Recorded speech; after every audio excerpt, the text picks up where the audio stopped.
Prince Philip, husband of the Queen Elizabeth II, passed away. He was 99 years old. 63 people died from coronavirus in the past 24 hours. More 7,462 people were tested positive. Government is considering options to enforce an all-out lockdown for 1 week, said Obaidul Qadir. All markets and shopping malls are reopened today, hardly maintaining health guidelines.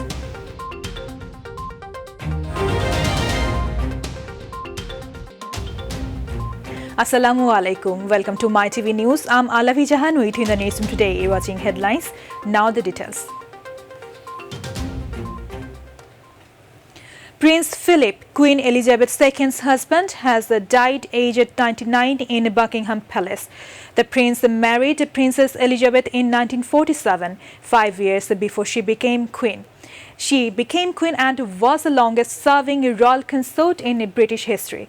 A statement from Buckingham Palace said it is with deep sorrow that Her Majesty the Queen has announced the death of her beloved husband, His Royal Highness the Prince Philip, Duke of Edinburgh. Last month, the Duke of Edinburgh left hospital after a month-long stay for treatment.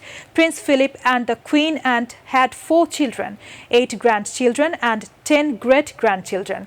Their first son, the Prince of Wales, Prince Charles, was born in 1948, followed by his sister, the Princess Royal Princess Anne, in 1950, the Duke of York, Prince Andrew, in 1960, and the Earl of Wessex, Prince Edward, in 1964.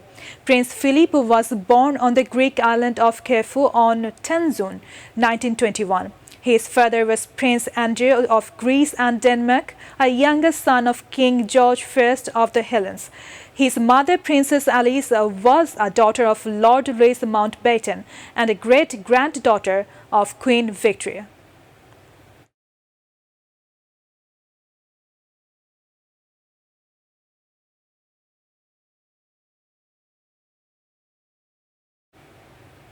"63 more people died from coronavirus in Bangladesh in the past 24 hours, taking the death toll to 9,584. During the period, 7,462 more people were diagnosed with the virus, raising the total infection to 6,73,594. The Health Directorate said in a press release today. Of the total patients, 5,68,541 recovered, with 3,511 made recovery in the last 24 hours. The daily count came from tests of 31,654 samples in the past day. The Road Transport and Bridges Minister Obaidul Qadir has said the government is now considering options to enforce an all-out lockdown for 1 week starting from April 14. Qadir, also the General Secretary of the ruling Awami League, made the announcement while talking to reporters during a daily brief at his official residence in Dhaka today. The minister also said the government had been considering tougher restrictions to safeguard people from the coronavirus disease as the ongoing restrictions were not being followed properly. The country is already under a week-long lockdown since Monday, aimed at curbing the sharp rise of COVID-19 deaths and infections as the country is going through the second wave of the pandemic.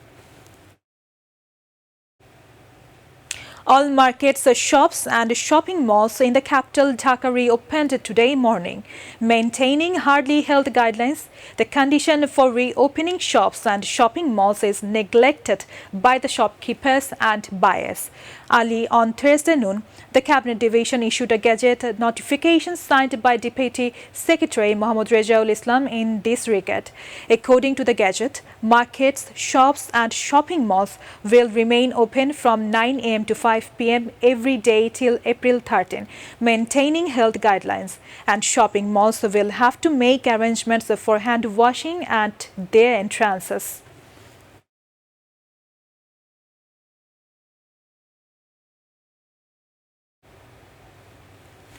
Heavily armed security posts fitted with light machine guns have been set up at police outposts, including police stations and investigation centers in Brahmanbaria and Naranganj district.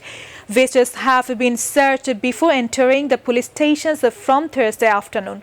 The authority deployed additional police force in each police station. Police said as part of security, bankers with sand of cement bags have been set up in police stations, outposts and investigation centers with heavy weapons including LMGs and machine guns. Considering the risk, such security facilities have been set up on the roofs of some police stations and in their open space in front. The police stations enhanced security measures to protect themselves and people's lives and properties.